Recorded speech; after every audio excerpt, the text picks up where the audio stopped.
Gaby!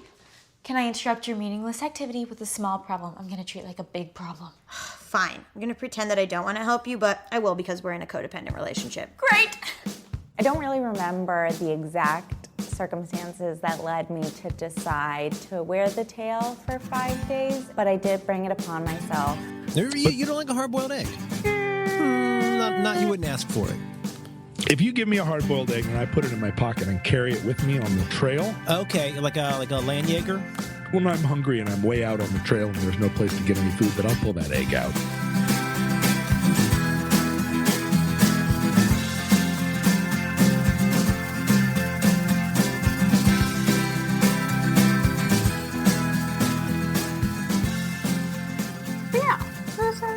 It was a nice weekend. I also had Friday off, so it was like a whole 3-day weekend. Fun. Pretty nice. Yeah. Did you do anything exciting? Oh, what'd you cook yesterday? Nothing. Okay. I've broken my streak the last couple weeks. That's okay. Yeah. Happens. If I want to be like, if I want to stretch the limits of what like cooking technically new recipes counts, like I had never hard-boiled eggs before myself, so I did try that, I guess. That being said, that's hard-boiling eggs, literally one of the easiest things you could possibly do. But so okay, so maybe I'll count that as my brand new recipe, the new. brave new world of culinary excellence for the week. This week was throw an egg in water and wait. I do feel like hard-boiling eggs is something people can be pretty opinionated about, though, in terms of okay. Like, I don't know whether you put the eggs in initially or when you put them in when it's hot, if you add salt, if you add like baking soda. I think people add baking soda to the water. Interesting. Yeah, I went for the egg in first with cold water, bring it up to a boil. Once it's at a boil, turn the heat off, let it sit for 10 minutes, take it out and rinse with cold water. That was my move. I think that's pretty standard. I think some people do like leave it boiling. I don't know. I do feel like it's the kind of thing people like could get defensive about their method for. Yeah. I mean, mine came out cooked, and that is what then I put salt and pepper on it to make it taste not terrible, because otherwise it would just be a bland, boring egg. And it worked. It was a very egg-esque egg. Was there a reason to make hard-boiled eggs, or just something good to snack on? Just something to snack on, I think. Because I was thinking about it. It popped into my head at some point, and I'm almost certainly because sometime in the last couple of weeks I must have heard someone on a podcast talking about how, like, that's my go-to snack, is I just make a hard-boiled egg. And I was like, well, none of the other trash I'm eating seems to be doing the trick of making me eat something and then not eat more afterwards, so let's go for it. Yeah. That sounds familiar, actually. Someone on a podcast talking about hard-boiled eggs. Don't remember who, though. Roman Mars, probably. 99% Invisible, all about how I like to eat hard-boiled eggs sometimes. I would still listen to that. It would somehow still be brilliant. Yeah, he'd do a good job. He'd make it work. Following up from last week, I did listen to the episode of Bim Bim Bam where they talk about smart stuff with Roman Mars, and then I listened to that episode of 99% Invisible where like the last few minutes is what a bit. So what a bit. Good. Very good bit. Very fun. Also, I kind of looked up when the episode was, but I didn't know exactly, so I just like kind of listened to like 3 or 4 episodes around that time frame, and Sure. I didn't like skip ahead to find it, so that was kind of pleasant just to go back and like Hey, there you listen go. to some episodes I hadn't heard before, and I wasn't like looking for it. I was like, it'll show up. Yep. Semi-related, my favorite episode of This American Life was rerun last week, 2 weeks ago, I think. Is it the 127 cars? Yes, indeed. Yes, indeed. That is my favorite episode of This American Life. I love it. I almost want to recommend that you listen to the one from yesterday. Okay. Except that it was so weird and so uncomfortable, and I hated every moment of it that I don't recommend it. Okay. Well, maybe I'll listen to it. Maybe I won't. I'm getting mixed signals. Yeah. It was 2 acts. The first act was about the I don't know if you've heard of this like lawsuit that was floating around the internet for a while about the guy who was like taking photos of these monkeys. Yes, the monkey selfie lawsuit. Yeah, Yes. monkey So selfie lawsuit rules. The first segment was very good, and it was about the monkey selfie lawsuit. And the whole like theme of the episode was like animals, like the line between animals and humans, basically. Okay. So the first segment was like a monkey horsing around, and then the second segment was a horse monkeying around. Ah, I see what they did there. It was cute, yeah. The second segment was a short story, which was so weird. Basically, it like starts with this scene of like these two roommates who are in their kitchen and like taking turns like injecting each other with medicine, and you're like, why are they doing that? That's interesting. And the narrator says, I think his roommate's name was Stephanie, but she was like, I was helping Stephanie inject herself with drugs so that she could become pregnant. She was helping me become a horse. Okay. And then it's about this weird alternate universe where women can take certain drugs, and only women, to become horses. And it's about how this woman wanted to be a horse. It's just it's so much. Okay, here's the key question. Would you though? Would I want to become a horse? Think about it for a second. Would you though? It seems maybe, probably not. No. It seems like you lose like human consciousness though. Okay. Like you no longer really remember being a human or have speech. Okay. And I don't necessarily want to like forget all memories and become a horse. Fair point. Now here's the question. Do you actually forget this stuff, or is just horses incapable of communicating their internal anguish and torment out to the wide world through anything that the other human could understand? I think it's kind of that one, but these are some questions that the story did leave unclear. I don't think I would turn myself into a horse either. I don't think so. Oh, I wrote down some quotes from it, actually. Let me find them. Domesticated cat, maybe. I would definitely be a cat. All right, this was my favorite quote. Oh man, I wrote down a lot, actually. Okay. But the one that really got me was this woman who's like halfway through becoming a horse. She like has hooves, but is still kind of a human. Is like walking down the street and she gets catcalled and like men are objectifying her. And so she says something like, I responded to catcalling, objectification, etc., by snarling and flashing my teeth. People stepped back. They treated me like the dangerous animal I was. I loved it. I mean, hey. Ooh, okay, question now. Centaur. If you could go like partway through the horse formation and stop at centaur. It could be fun. I don't know. Yeah. I just feel like it's like, what are the boundaries of being a centaur? Like True. Pros and cons. I don't know. Pros and if cons. It was something I could reverse, then like, why yeah. not? Centaur for a day. Centaur for a year? Absolutely. Totally. 100% you could write a great Jezebel blog article about your year as a centaur. Oh, I would read that. That's my new, Sidebar, have you ever read there's the greatest, I think I've probably talked about this on previous unaired pilots of this this podcast, but the single greatest piece to ever be written on the entirety of the internet is a Gawker piece from 2013 or 2014, I think, where their writer spent 14 hours in a TGI Fridays testing the limits of endless mozzarella sticks. We have talked about this before, I believe, and you did tell me to read it, and I do remember reading it. I do remember that it was amazing. It's incredible. It's one of I can't think of very many online blog article things where I distinctly remember the moment that I first read it, because I know I was at my parents' house, home for the summer, I think. And I started reading it, just scrolling through Gawker on the computer in our family room. We were about to go out for dinner. I started reading. I was like, oh, this is interesting. Got super hooked into it and made everyone wait for the 10 minutes for me to finish reading through the article before we could go out to dinner. Anyway, as a sidebar to the sidebar, or that was the sidebar to the sidebar, what I was thinking about was there's an article on Jezebel from, I think, last year maybe, that was very similar to this. In one of their senior reporters had to wear a dinosaur tail for a week, just walking around New York and going to work. Yep. I think that the headline was something along the lines of, I wore a dinosaur tail for a week and learned absolutely nothing about myself. And it's pretty great.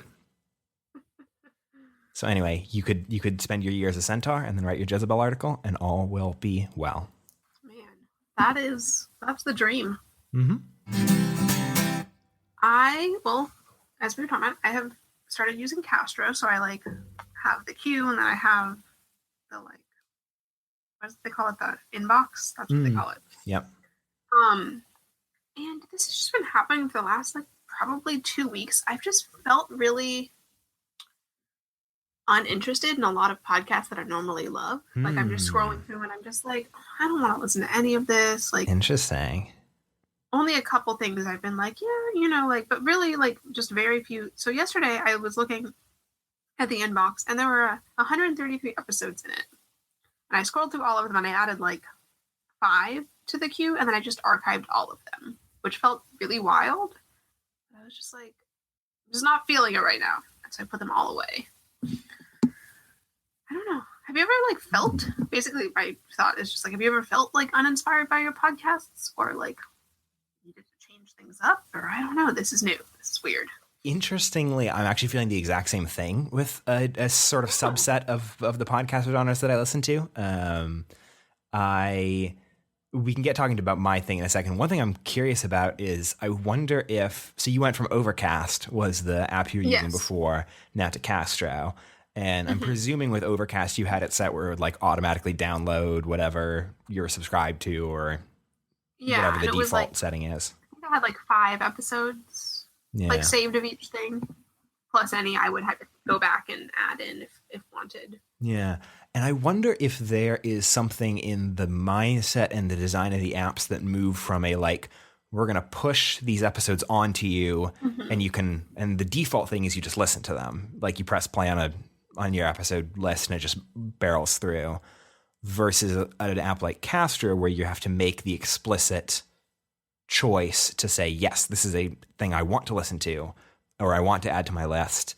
And if like that subtle change in design philosophy reverberates out into the rest of it being like, oh, now that I have to actually explicitly opt in to listening rather than opting out of listening, which was sort of the Overcast and every other podcast app model. Yeah, no, I was thinking about that too. I don't know that I would have been able to put it into those terms, but I think this period of me feeling just annoyed about all my podcasts has actually like pretty well correlated with me switching apps. And I don't think that's actually a bad thing. It's just different. Yeah. Because I think it's just maybe like manifesting differently, because there were so many podcasts I feel like in Overcast that I just like had a ton of episodes downloaded and like very rarely would I listen to them. Yeah. So I think maybe now I'm just seeing the ones, like seeing it more clearly what I'm not listening to. I don't know. But outside of, I feel like a core, 10, I just haven't been like that excited. Yeah, interesting. To completely then potentially deflate my whole grand theory of podcast app design and how that influences listening, I've been feeling a very similar thing and not remotely tied to switching apps. But yeah, over the last like 2-3 weeks, I've become significantly less interested in listening to podcasts, specifically podcasts about video games or technology, which are pretty huge, like bubbles of my podcast listenership. Yeah, I was going to say is definitely a lot of what you listen to, from my understanding. Yeah, it's sort of, there's always been like there's the comedy podcasts, there's the video game podcasts, there's the tech podcasts, the music podcasts are kind of the big conflagrations. And yeah, video games and tech are kind of floating a little by the wayside. I think in some cases they're related to like specific episodes of a specific podcast that I was like, I'm not liking this. I'm going to stop listening to this episode, which then sort of barreled into like, I don't really want to listen to the next episode that comes out. I don't really want to listen to anything that's talking about this. But I don't know. And I don't know if that'll change or if this will just be a thing that now I just don't listen to tech podcasts anymore. I don't know. Yeah. Do you feel like it's an issue of like oversaturation or? I do think, In the case of tech podcasts in particular, I think I can sort of, I'm hesitant to name names because I don't want to dunk on a show, especially a great show, especially a show that I've loved for years. But yeah, that's fair. But I will. This is a little preamble for me to saying I am going to name names and slightly dunk on things. But just like, if you like this, fine, chill. And again, I like it, and I'll probably come back around to it in a little while. But I'm starting to get a little frustrated with a podcast called the Accidental Tech Podcast, which I remember you talking about that one. I haven't listened to it, but I am aware of it. It's good, and it's kind of a bit of a platonic ideal when it comes to the three nerds talk about technology and Apple stuff in particular. But I don't know. I think especially around some of the stuff that was the chat that happens every year, because usually they get new iPhones and they talk about new iPhones, and like I was finding that I was less and less interested in actually listening to any of it, and there would be some things where like I don't know, clearly realizing that there's an element of like it brought into stark relief how much the perspective of a upper class Apple fan is different from the perspective of the rest of the world, but that perspective also is prone to sounding like the authority on what is actually true about things like Apple and technology. So I don't know, it rubbed me a little bit the wrong way. Maybe I'm also just in a bad mood right now, so who knows. Yeah, you know, it's actually interesting. I am definitely subscribed to that podcast. I can't say I've ever listened to an episode of it, but I do remember you talking about it, and it's definitely like floating in here as something I keep like seeing episodes of and being like, yeah, I could maybe, I'm not sure if I'm going to listen to that. Yeah. I do listen to podcasts, other podcasts with all three of the hosts of the show, and I love those podcasts religiously, and it hasn't affected anything. So I don't know. My guess is it's a funk that I will get over and come back into the fold with that show, and all will be well. But who knows? Maybe it'll be a welcome to Night Vale, and I just stop listening and fall off and never go back. Who can say? Who can say? Yeah, I'm trying to think, which podcasts have I been like continuing to listen to? Yeah, or what are the ones that have fallen off? Yeah, one that has fallen off, and this hasn't just been the last 2 weeks or however long this has been going on, but this has been like the last number of months, is I just have not been listening to Pantsuit Politics very much, which is a podcast that I used to be super obsessed with, and I still like love the show, and I feel very strongly about like what it does for podcasting, what it does for politics, and you know, like Sure. But I don't know if I just needed a break from politics podcasts. I do think maybe there was a time where I got a little bit too hyped on politics podcasts, and I kind of feel like I've taken a break overall from politics podcasts. Politics podcast. That was the other cluster and constellation of listenership that I forgot to mention early. Because I, on the other hand, have not done that. Okay, I wasn't sure if you like grouped it into news or something, because I could see that being kind of a like blurred category. Weirdly, a podcast that I've gotten super into in a way I never was before, and have like been starting to obsess over a little bit, is The Weeds. Like I've been listening to The Weeds for like a year, but only over the last 3 weeks has been like I'm going to listen to every episode. I might even re-listen to some episodes. Like I don't know why The Weeds, for whatever reason, has like latched onto my brain. Interesting. I listen to The Weeds occasionally, but it was never one that I was like a regular listener of. Yeah. I don't know. I still regularly listen to well, Up First in the Daily, because I listen to those every morning during my commute. And I've still been listening to My Favorite Murder. And what else have I been listening to? Bim Bim Bam and Dear Hank John. I definitely listen to Criminal still. That's and Death, Sex, and Money. But I'm trying to think. Outside of those, I'm just scrolling through right now, trying to see if anything else like stands out. Yeah, I'm doing the same thing. I also pulled up Overcast to go through the list. The other thing that I always listen to is Unorthodox, which is a Jewish podcast out of Tablet Magazine, which I'm obsessed with. They have a great segment called News of the Jews, where they discuss any ridiculous articles that have come out that week relating to anything vaguely Jewish. A+. Like a German, last week it was that a German transportation company is naming a new train the Anne Frank train. That is a choice. That is a choice. Yep. So that's the kind of thing that they talk about on that segment, where they're like, you made some choices, and Indeed. maybe they were not good. Quite possibly not. Oh, and Reply All. Ah, yeah. Still. But yeah, I think that's about it. Yeah, let's see. I'm listening to The Weeds and Ezra Klein Show. Both have I've become way more into recently than usual. Still My Brother, Brother and Me. Although, I certainly am nowhere near falling off of McElroy stuff, but it's definitely not as quite as rabid as it was even a few months ago, I think. And I don't know why. I'm willing to go a couple days before I listen to the newest Mabim Bam. I don't watch every Polygon video that has Griffin and Justin in it. Don't listen to all of the different side podcasts the way that in 2016, for instance, or either 2015 or 2016, it would be nope, all McElroy all the time. Right. I will consume all content that they produce. Yep. Yeah. That said, I am going to see the Mabim Bam live show this week, and I am very excited about it.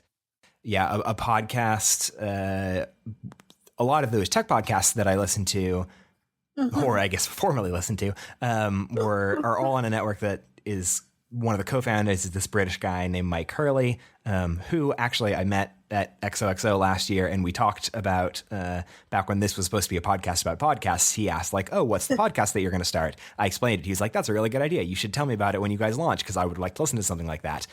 I have not told him about this because it is not a podcast about podcasts anymore. So, anyway, just over the last 4 or 5 months, he started to get really into McElroy shows, and it's been really fun listening to him on all of his other podcasts talk about how great Mabim Bam is, how great the Adventure Zone is, stuff like that. And I was like, oh, that's awesome. And he's going to be at PodCon, which will be cool. That's awesome. Oh, I need to figure out PodCon. Yeah. Yeah. Yeah. I still want to go. I've just made a slightly fatal error in that I scheduled myself to have surgery the Monday before PodCon. Oof a doof. So that could. We'll see to what level I am capable of getting there. But I'm going to get there. Don't worry about it. Yeah. That's coming up actually really soon. I know I haven't booked my tickets, plane tickets yet, because I've been so busy at work that I literally haven't thought of anything past Black Friday. I know. I can't blame you, but yeah, it's really soon. I'm a little bit It's gonna be fun though. Hey, if we're both at PodCon, we can do an in-person podcast. Wait, that would be so great. All right. Let's see. What else am I listening to now? Still listening to Bracket. Oh yeah. Still listening to The Adventure Zone.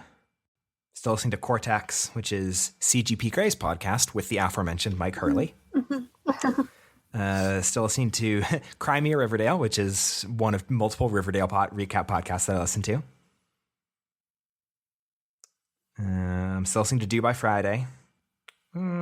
Scroll.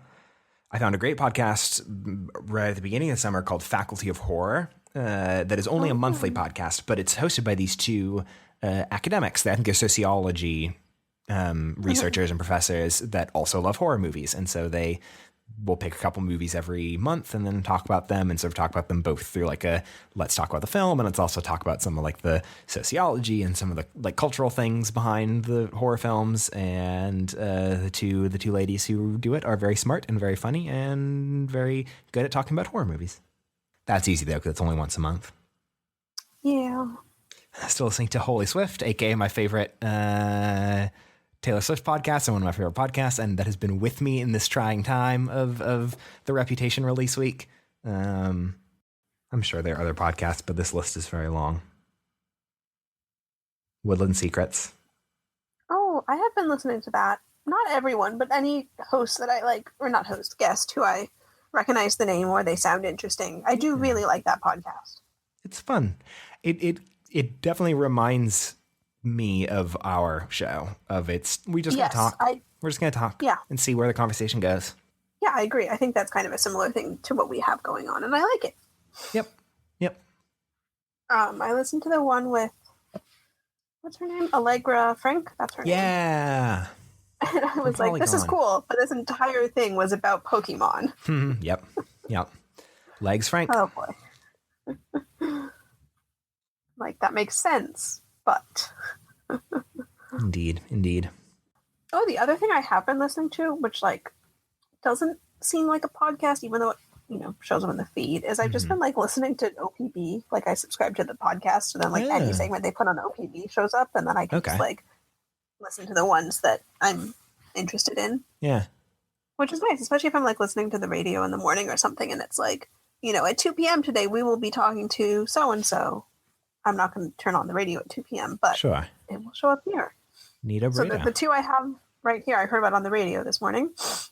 One of them is about this woman who, and this is also what I heard from the little promotional, this one who wanted to be a soccer player and then became a soccer player in Russia, and it was a nightmare. And it was like a terrible, abusive, horrible experience, and then she came back and now she plays for the Thorns. So there you go. And the other one was about, I don't know if you've read any articles about this, but there's been like a bunch of investigative reporting recently from, I think, ProPublica about like a weird gray area, unregulated, like body parts industry. Ooh. I think if you donate your body to science, there's kind of an industry that will like take your body and then sell your body to scientific researchers, and it's like, damn, a very weird, unregulated situation. And they also have a tendency to, there's some like shady business practices, and there's some like, we'll promote ourselves inside of funeral homes and be like, you can't afford to pay for this, but if you donate your loved one's body to us, we'll pay for your funeral costs. And then it like, yeah, it's some interest. There's some really interesting reporting being done about it right now. That is exceptionally late 1800s, early 1900s shit. Oh yeah, that's some H.H. Holmes. Some H.H. Holmes bullshit. Oh yeah. Which reminds me, I finally started reading this book that I've had on my shelf since senior year of high school, and I remember it because I bought it thinking maybe this would be an interesting book to read for an independent study my friend and I did in forensic science senior year of high school. But called The Poisoner's Handbook, I think is the name of it.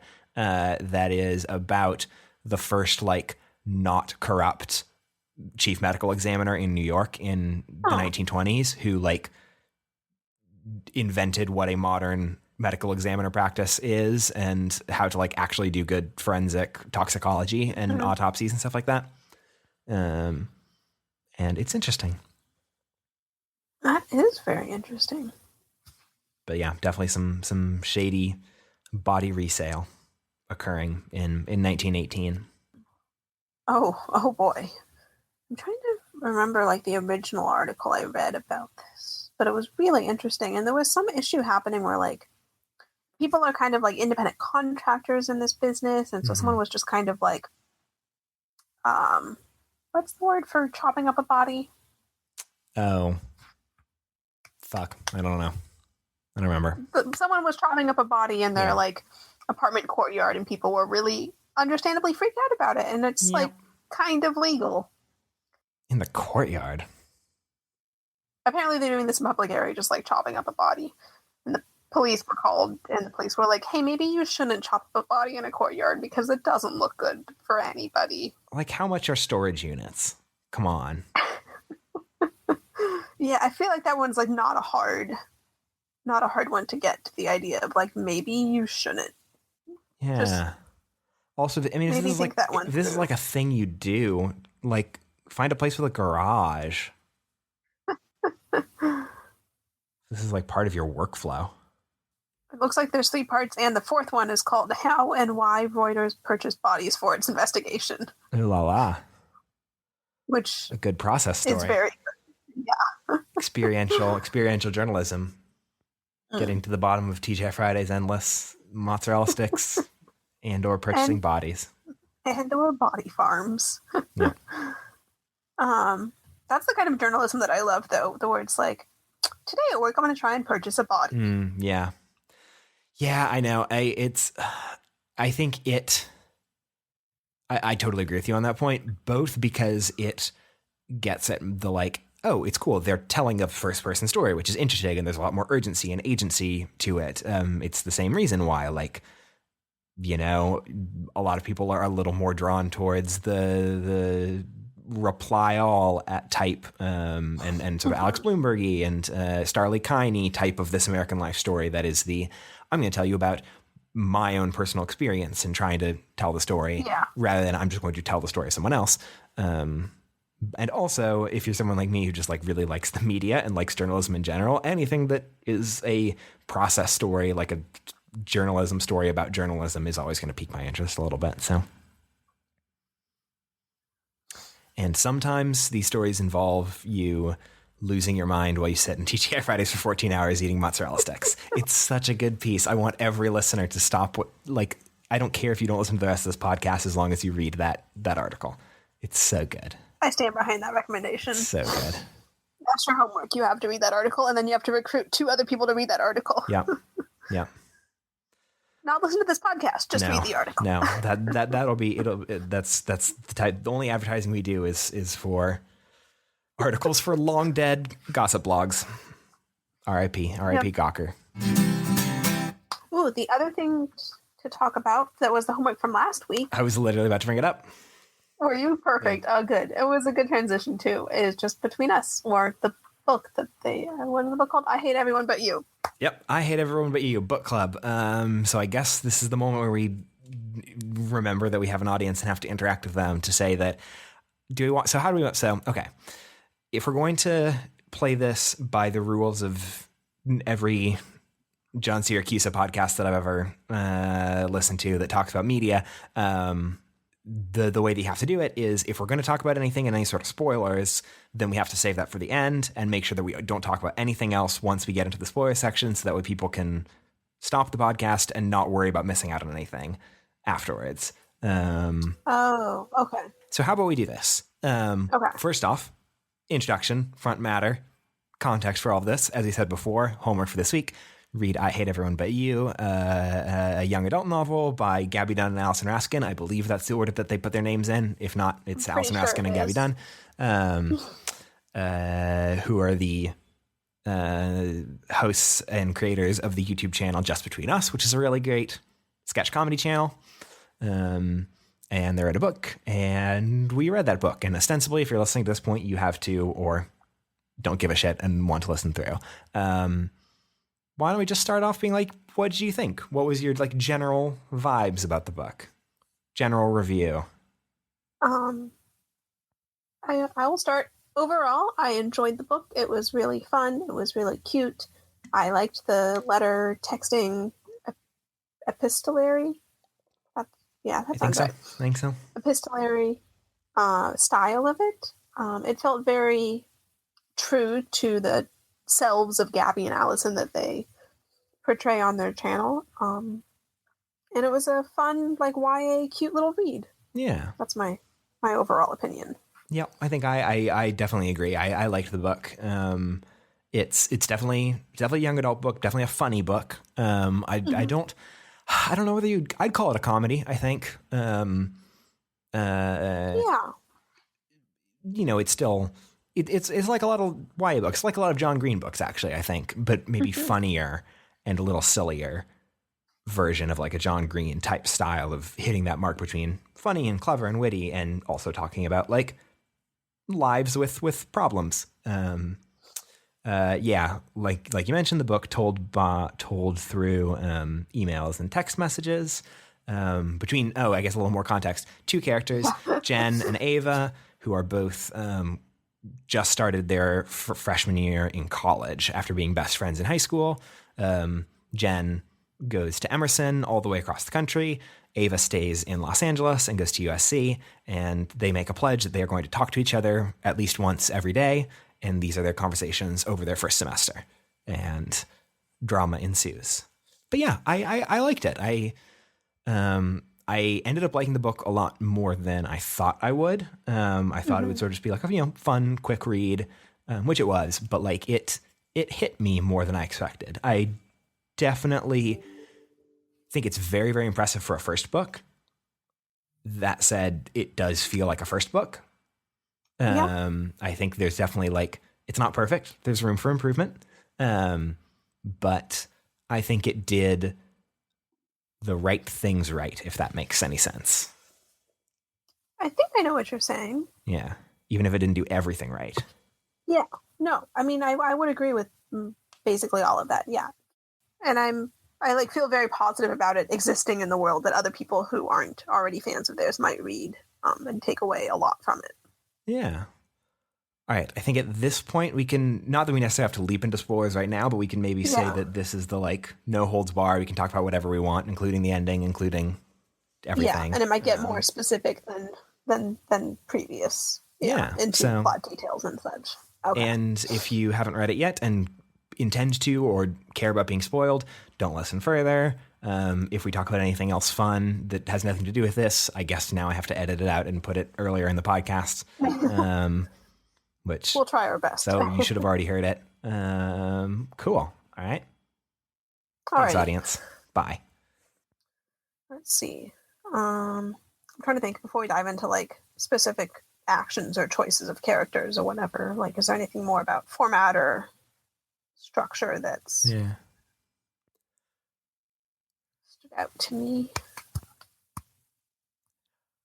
I do think if we're on the talking about structure, the one thing that I think the book suffered for is the pacing, especially the pacing in the final chunk.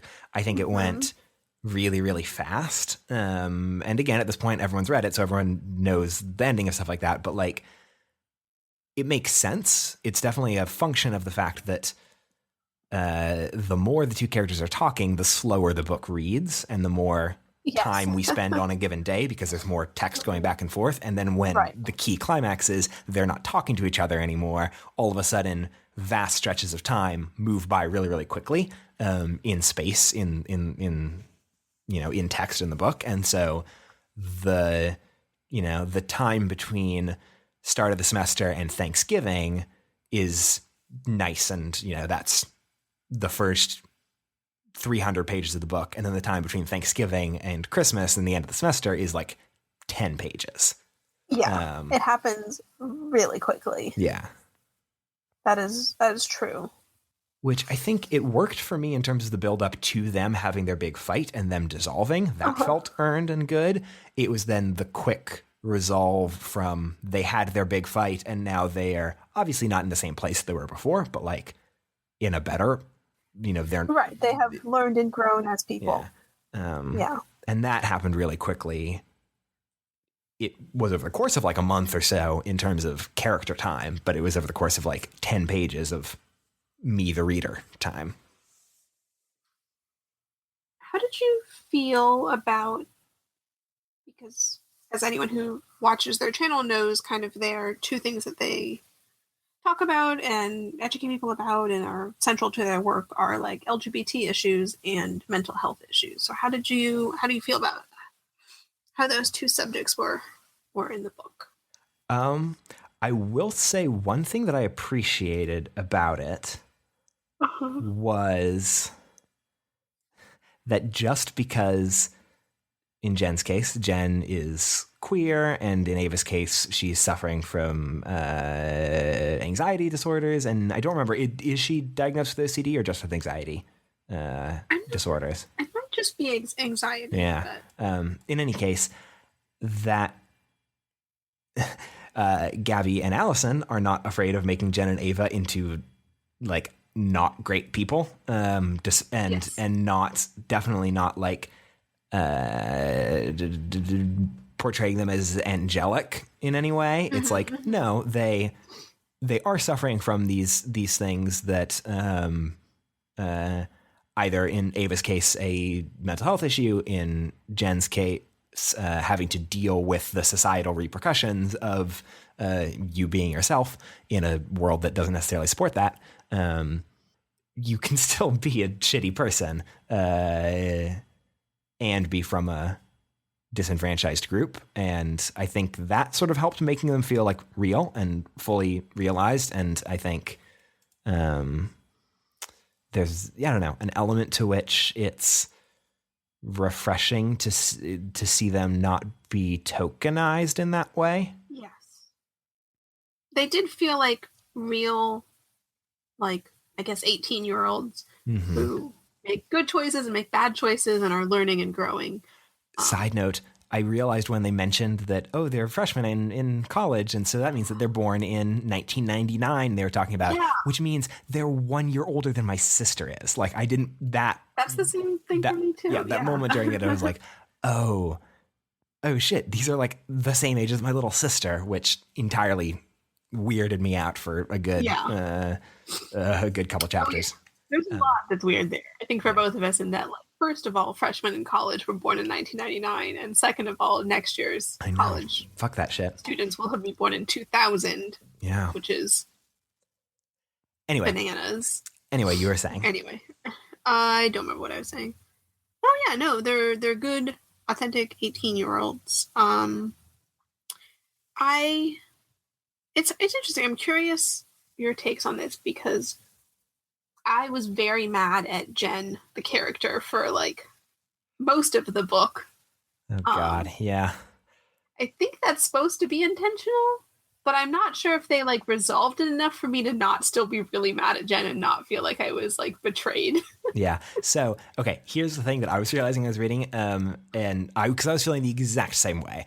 I would have that thing, which is really cool when it happens in fiction, and when you see something, you have a reaction to it, and then you in your head have that reaction, and then another character has that exact same reaction and puts it on the page. And so that happened to me constantly throughout this book, where Jen would pull some shit, and then I would have a thought, and then I'd turn the page, and Ava would have a much better written and clever and wittier version of my same thought.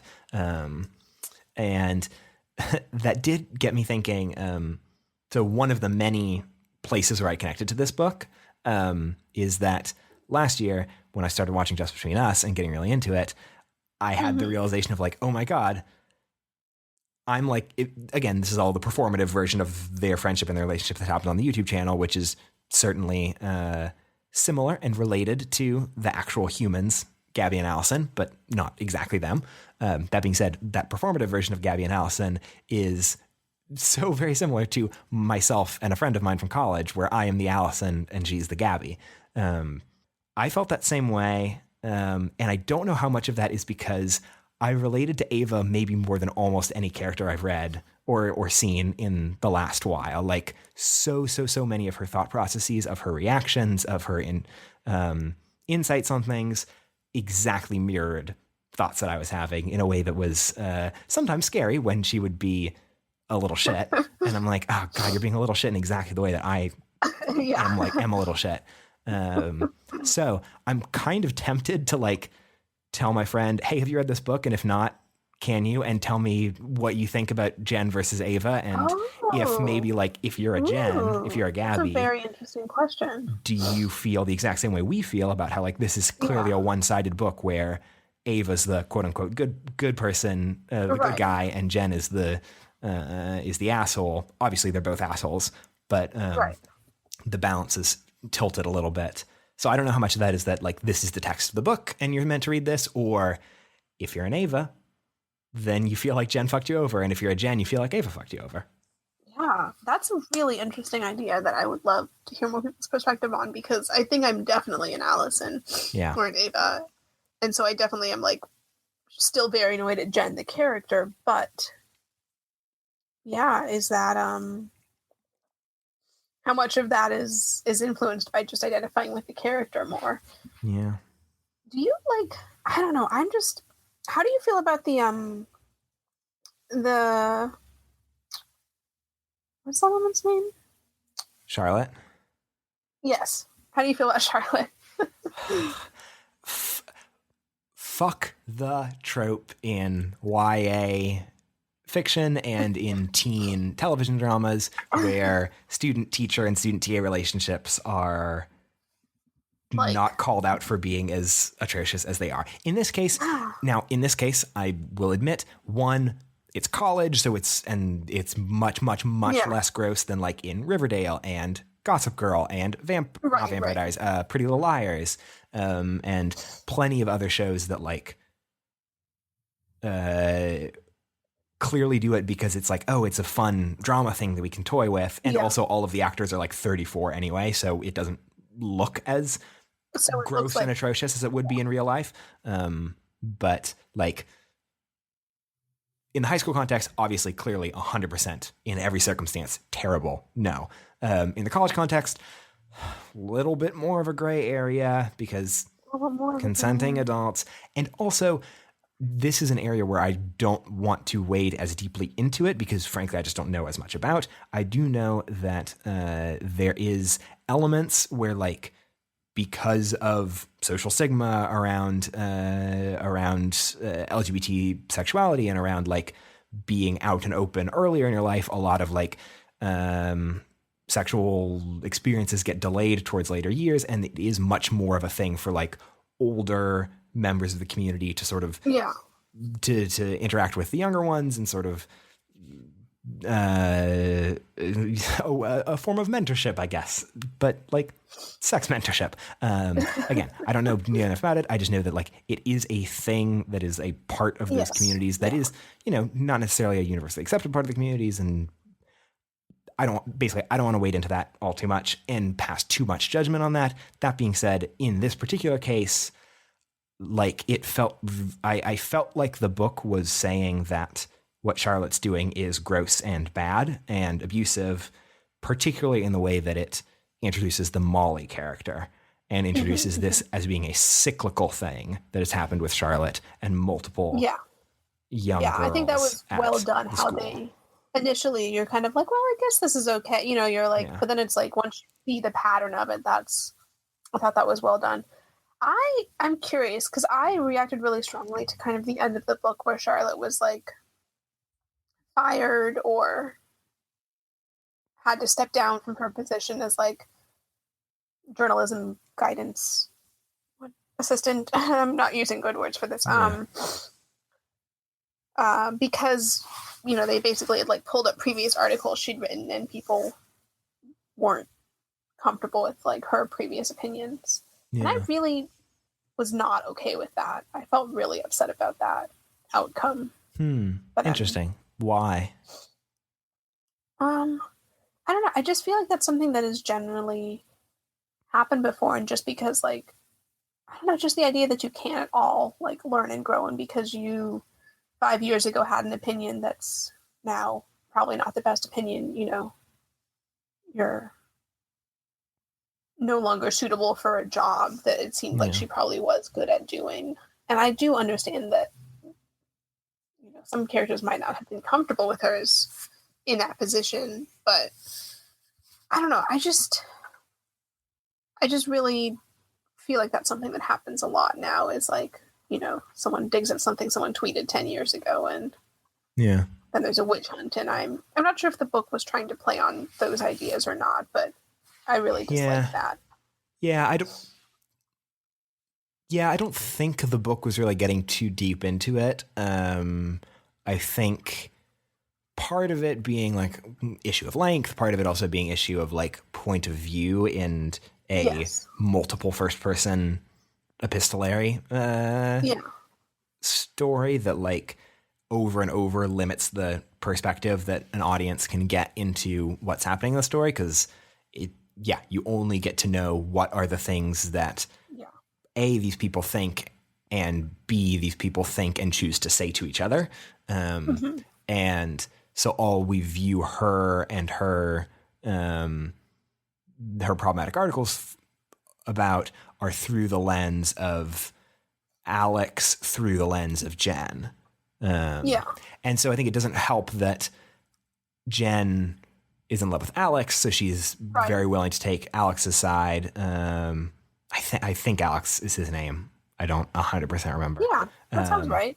I was trying to remember his name. That's why I was being weird about it. Yeah, but that sounds about right. She wants to take his side, and especially at that point in the narrative. Right. And then we have Ava, and Ava's perspective is clearly like, fuck Charlotte always. Because Ava can't stand Charlotte. Which is not the wrong perspective. No. Even if it's at least partially coming from insecurity about like, anyway, well, that's part of my grand theory about what the whole book is about and why I resonated with the book so strongly that we can get to in a little bit. Alrighty. But so I think, one thing the one thing that we can like categorically, as best as we can tell anything about what happened in the story, is that like Alex was uncomfortable about it, and Alex as a trans character being uncomfortable about these viewpoints in this essay, like there's validity to that. But that being said, we also don't get a full picture into it. So if, based on the information that I had right then, would I have fired her? I don't know, probably not. But also the characters actually in the story do have more information than we have as the audience. So they're making a more informed decision. So yeah.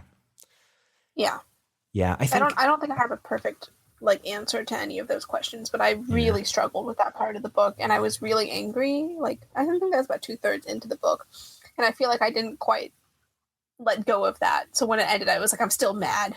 I'm not going to enjoy this ending because I'm still mad, and then everything else bothered me more because of it. Yeah, no, you made that's a really good point that I hadn't really thought about, because I don't know, I had such an axe to grind against the whole concept of student-teacher relationships in general, and so I was just thinking about anti-Charlotte constantly throughout the piece. But I think you do bring a really good point, especially given that Charlotte's 26. I don't remember in the book when this article was said to be written, and especially if for some reason I remember it being 5 years before the events of the book. So at that point she would have been an undergrad, presumably, and also in this specific circumstance, not necessarily to forgive shitty opinions per se and shitty uninformed worldviews, but when it comes to trans acceptance, there's been a lot of progress in a very short amount of time, which, so I don't know. Now that you mention it, I can very easily see a circumstance where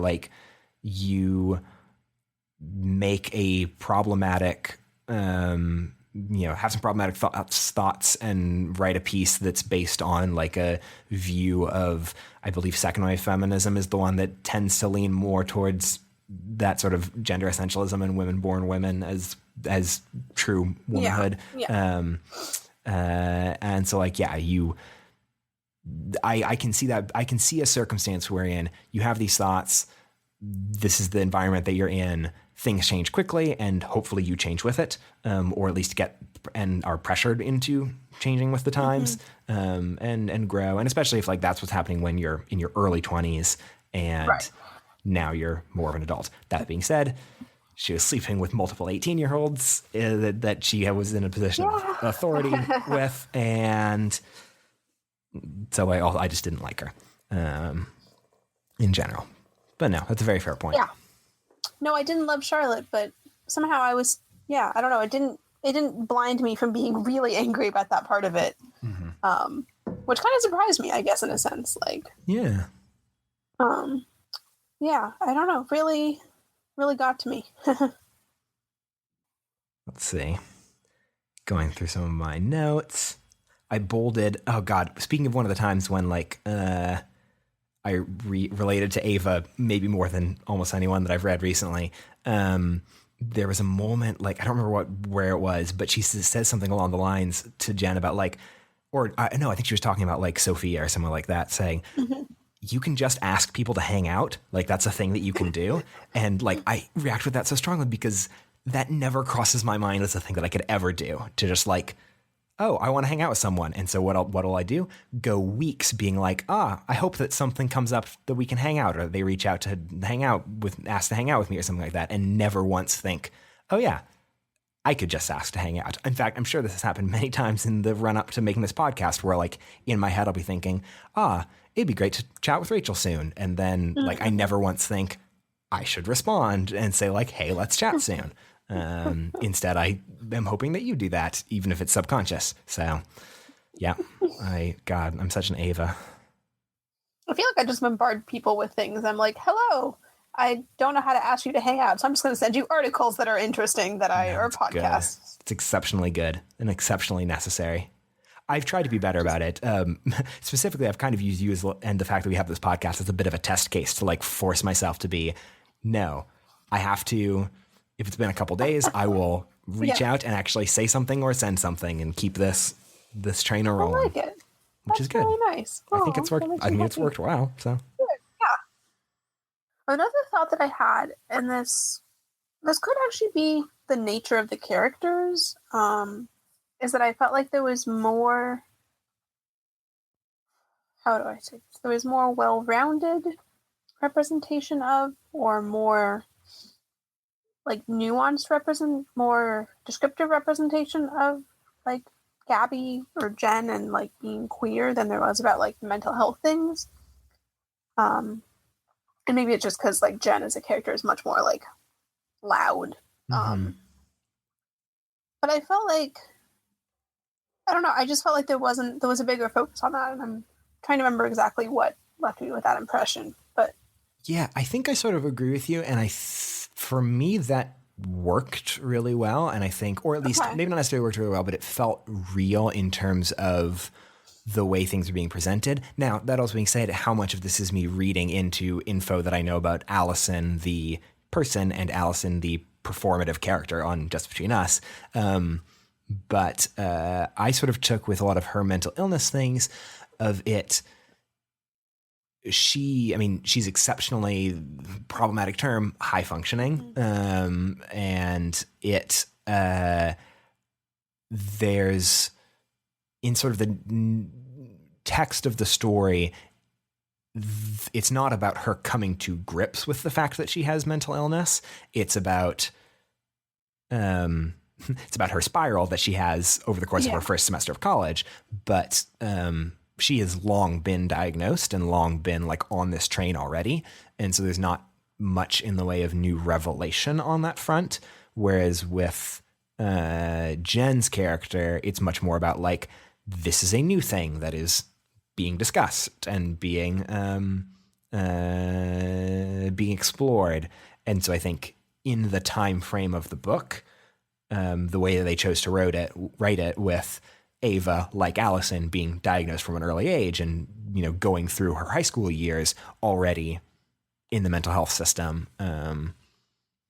I do think it definitely contributed to that fact that it's not discussed in nearly the same level of like exploratory detail that Jen's LGBT experiences are. I don't know, it's silly because I was like, I felt like this representation wasn't as good as I wanted it to be, but it's like not realistic to be like, it needs to be, like equal representation or something, because that's just not like how humans work. Yeah. I will say one moment that I really, really loved was with the two different experiences Ava has with the different therapists. So the first therapist with particular being like very, very accurately calling out the fact that she's very defensive and really resting on the laurels of her, the diagnoses of previous therapists, but also her own sort of self-diagnosis that is informed by those previous diagnoses. But like she has her view of what's wrong and what needs to happen about it and is not open to changing worldviews.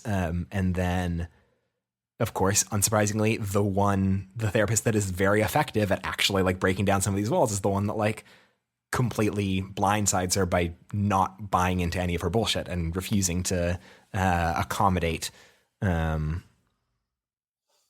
defensiveness. Yeah, I really enjoyed how frustrated Ava was by that therapist. Mm-hmm. She's like, she's not doing anything. She's not accepting me. She's not. All right. So the overall reason why I ended up really liking this book a lot more than I thought I would, one, because very clearly I'm an Ava in ways that were unsettling at times. But the big thing that it was for me, which I kind of didn't realize until the later chunk of it, was... so I've definitely have skimmed and read some reviews that were talking about like, oh, this is a story about friends growing apart. This is what happens when two friends go to college, separate and go to college, and they naturally grow apart. I didn't really read it as much as being that. I really read it as this is a story about two friends who both go to college and completely spiral out in their first, separately spiral out in their first semesters. And as a result of their spiraling, aren't able to connect and like interact with each other. And I'm sure part of the reason why I felt that way is that like that was a lot of my experience in the first semester of college of like it was incredibly rough for me, and overall my college experience wasn't great. And I don't know, for me, again, talking about representation, part of why I love this book so much is like, oh, this is one of the first times I've seen something that accurately depicted, especially in Ava's case, what it's like to go to college and expect it to be great and have it to be pretty bad and have a really rough time adjusting to it, and to have all these grand like Hollywood tropes in your brain, and then have how that that can cause if you're in an unsupportive environment and are having issues, then that can spiral and worsen to the point where like that can cause you to break off a lot of relationships with other people and like have further impacts outside of just the walls of your own college experience. Which again, sounds a lot like my first semester, my first 2 quarters in freshman year of college. I really, I'm not sure I like picked up or would have been able to put that into words, but that's a really good observation that I think is a very good type of representation. What I sort of noticed was they both are in kind of unsupportive environments that aren't able to actually help them. And they sort of spiral in this bad situation. And the way they react to that is that Ava, they both hate their present. And so Ava aggressively focuses on trying to relive the past and stay in the past and think about high school. And that's why she starts this whole project of them communicating back and forth, because it's all about Jen, my best friend from high school. Let's stay back in that place, which, spoiler alert, is exactly the same way that I reacted to having a shitty first year of college, was to be like, oh, I wish I was back in high school. And Jen, on the other hand, is relentlessly focused on the future. She doesn't like to hang out with kids her own age. She only wants to hang out with the upperclassmen, is already talking within the second month about how like class doesn't matter. It's all about my extracurriculars. And oh, who cares about the Beacon? It's all about getting an internship at a real paper. So that way I can, leave early and I can get a jump start in my career. Right. And, oh, I want to hang out with Charlotte because Charlotte's 26 and Charlotte's already, doing shit. And in both of those situations, it causes problems that are then resolved by them returning to the present and actually starting to like interact in their own, the moment they start to move on and like things get a little healthier for them is when, Jen hangs out with Alex, someone her own age, and same thing with Ava hanging out with, his name started with a C, the guy who worked on her movie. I don't remember. I literally was going to say it and then oh God, it went away. Why did it go away? Chris? Something like that. Anyways.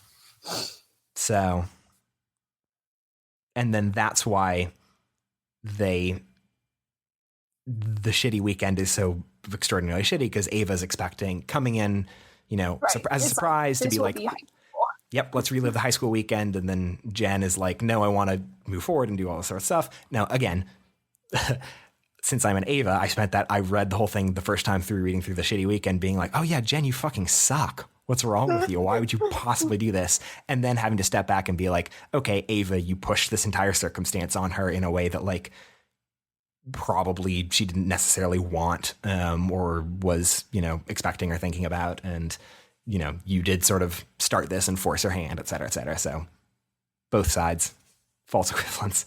But yeah, I don't know. And so that was why I really liked it. Again, I related to Ava a lot in terms of, I had a really shitty first year of college, and I reacted to that shitty first year of college exactly like she does by pushing away from my social circles that were starting to form up in the first few weeks, like she does with the sorority, and by constantly trying to relive high school and take every chance I could come home and hang out with high school friends. Let's do that. Every time I could not, instead of interacting with college friends, interact with high school friends, saying, let's do that instead. And then like Ava, it got slightly better when I actually was like, nope, I'll hang out with people from my own school. That being said, overall college was still shitty, but not as shitty as freshman year. Not true. Senior year was also extraordinarily shitty, but for entirely different reasons. Anyway, college sucks. That's very sad to me. Eh. I do think it was, I don't know. I mean, I did not have a particularly shitty college experience. I generally enjoyed college. And I was very lucky that I found a very good group of friends pretty early on. Yay. But I do think it was also very difficult for me to kind of have these ideals of like what college is like, what you're supposed to experience and do, and not that I even wanted to do half of those things, but like there's some weird shit there that you really have to like work through. And I don't mean to introduce any like binarism into this, and that either you had the perfect college experience with no struggles or a shitty college experience with no great things. Obviously, lots of really awesome things happened to me when I was in college. So it's a mix, and obviously, even if you have a good college experience, everyone's will have struggles, everyone's will have low points. That's the way of being a human being that lives in an actual real world. But yeah, I don't know. Overall, I really liked. I literally hadn't thought about it until just now. What would it have been like if I had read this story either during my freshman year of college or before going to college, to like see someone actually talking about how you can go to college and kind of hate it. And that can be okay. Huh. Oh, God damn. I was about to say, as much as I enjoyed the book and like I've enjoyed chatting about it with you, I actually really just want to like share it with like my sister who's about to be in college, or people of a younger age, and I'd love to get that perspective on it to see how it resonates differently. Yeah. Gosh.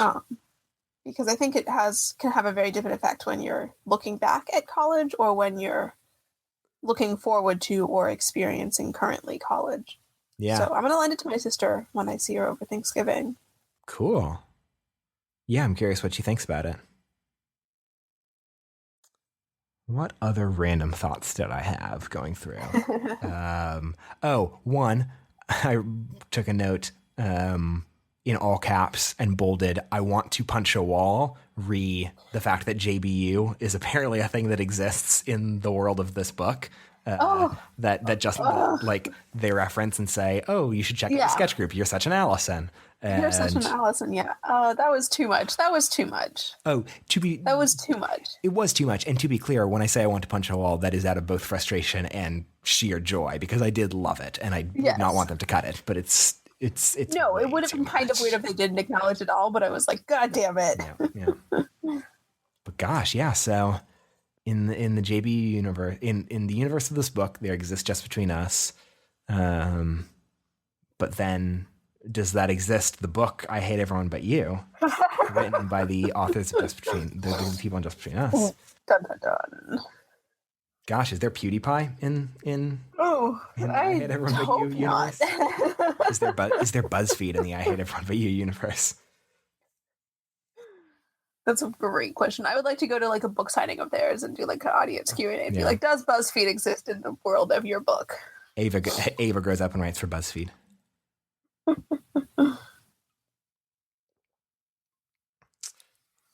Do.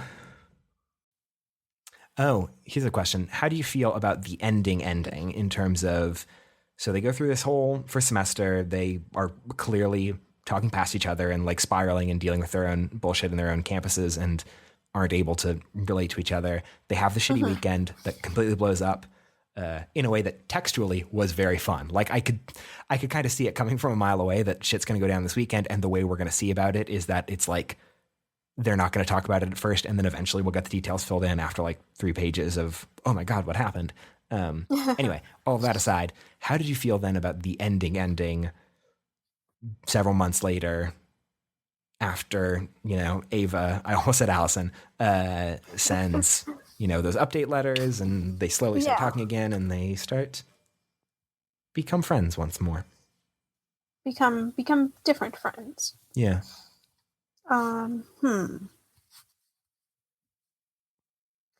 It's so going back to earlier. It's really interesting, and I think I'm still trying to puzzle through why this was. But I was really mad about the Charlotte thing and her being fired, and I was genuinely still mad at like every part of the book then until the end of it.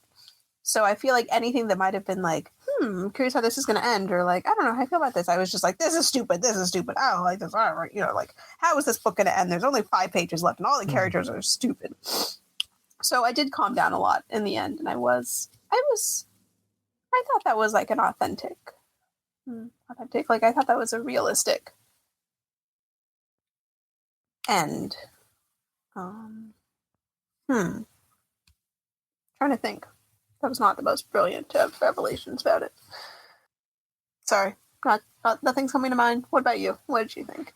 God, no, you fooled my plan. The reason why I wanted to ask you is that you would say smart things about the ending, and I could just say, yes, I agree. Damn it. Yes, I agree with that. No, I mean, okay, yeah.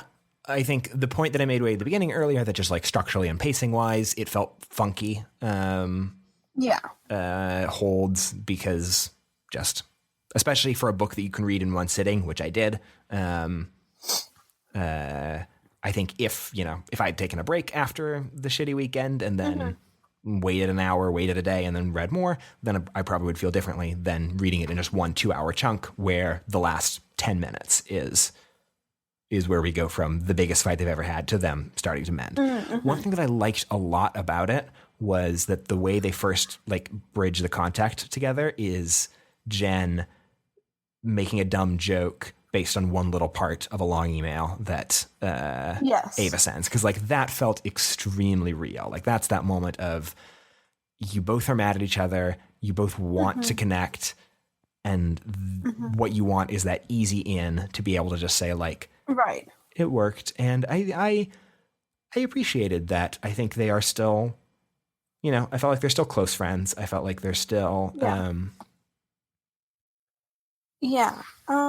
it is interesting for me to kind of reflect on like friendships that I've had that have had big fights or big issues or, changed as friendships do.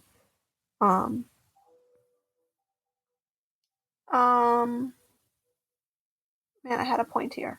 Okay, we don't have to get this right. I had a point. Friendship, books, changing, something smart. Yep. Sounds about right. Yep. Yeah, it might be gone now. That's okay. All works out. Another note that I had, Jake playing an acoustic version of Hotline Bling genuinely makes me want to die. Quote, classes are for parents, the beacon is for journalists, end quote, is exactly as fucking stupid as someone who writes for this newspaper would say. Would sound. Yes, 100%. That is what annoying student journalists would say.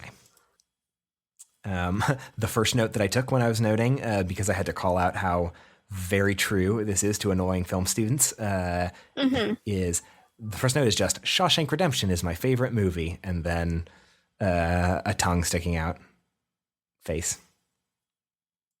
because that's what annoying people say. It's the top rated film on IMDb, I think.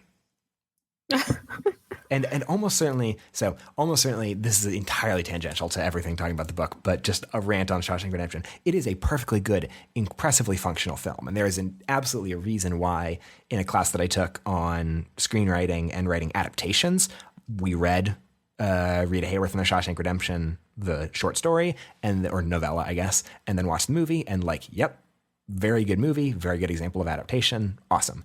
It's just like, it's the combination of it's a perfectly functional, good movie. And so like everyone feels like they can like it and no one feels like an artsy, snooty art student person to say that you like it. And also it's one of those handful of films that are emotional, but emotional about like masculine friendship. And so men feel like they're allowed to cry at it in a way that they don't feel like they're allowed to do for other forms of especially romantically emotional movies, because that level of intimacy apparently is not acceptable for men to tap into, whereas something like The Shawshank Redemption is, which is not necessarily a knock on the movie because it's a perfectly functional, fine movie, but it's a knock on the fact that like, oh, the only movies that men can like and cry at are Shawshank Redemption and Field of Dreams. Whatever. Admit that you cry at The Notebook like the rest of us, assholes. Never seen The Notebook. I've never seen The Notebook either. I'm using it just as a, and maybe I'm part of the problem. The fact that I'm using it as an example of more traditionally coded feminine film, but whatever.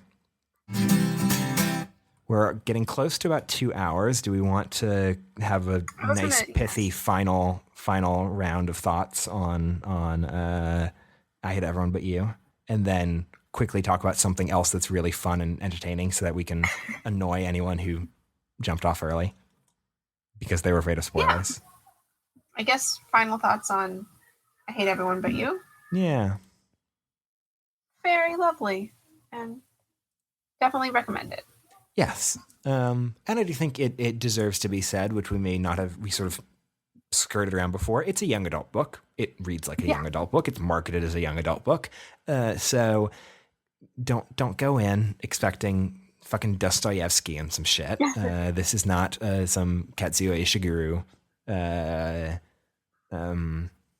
Man Booker Prize winning thing. That being said, it is a perfectly functional, good, fun young adult book that clearly struck a fucking chord with me, I guess. So that ain't nothing.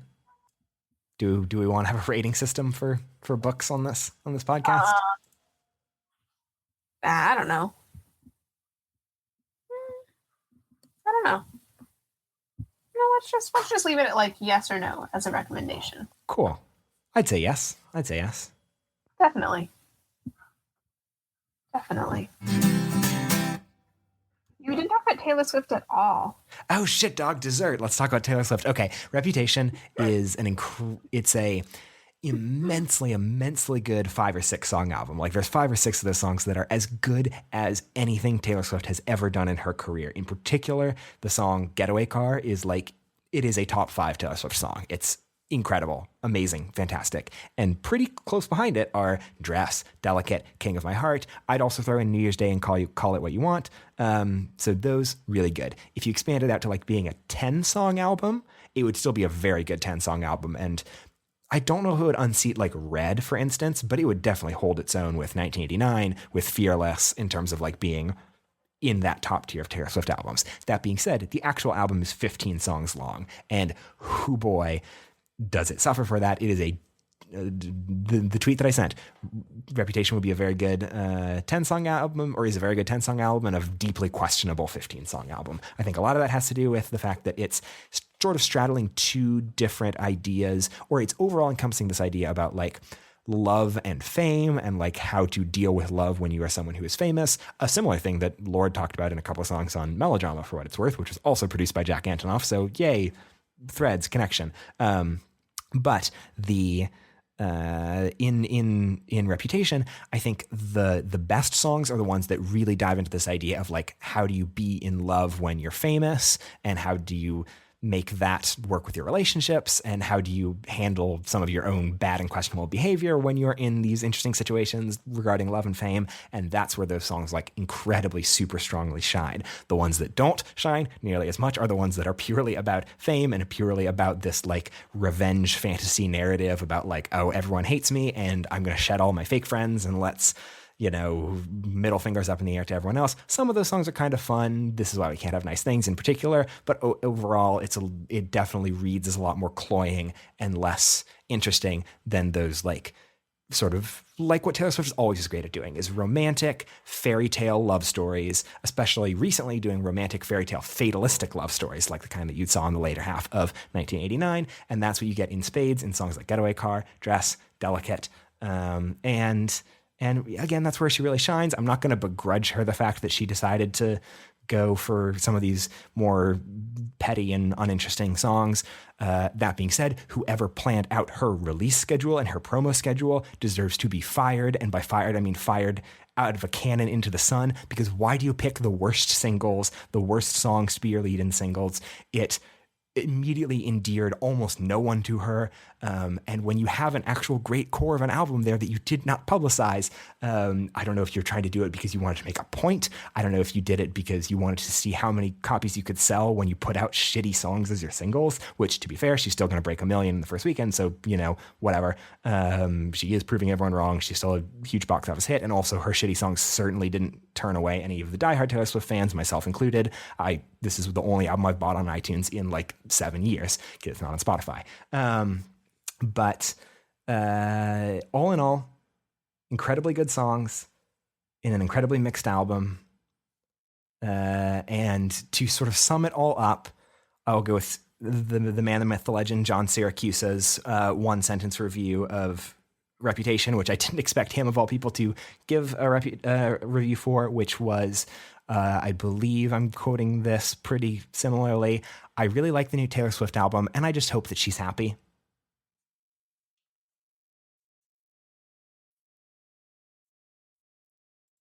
Oh, I lost you at some point there. Whoops. Whoops. I lost you both audio-wise and probably at least a little bit attention-wise, but I'll admit I wanted to see how long I could go. I wanted to run with it.